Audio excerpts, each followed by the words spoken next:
Pull the welding rod from left to right while welding.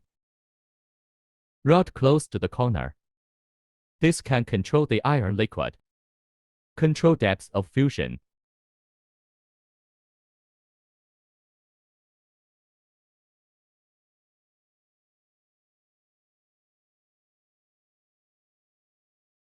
This is the first layer. If the welding seam is wide, we need to weld more layers.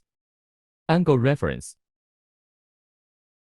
Draw a straight line. Press the bottom of the first weld seam.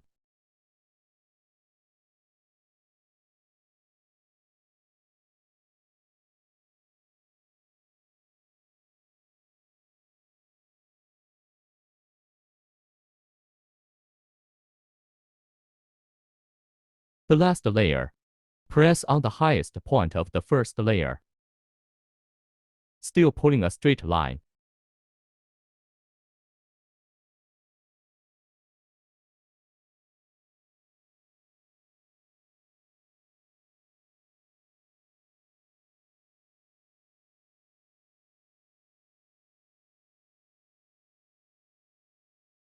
Results show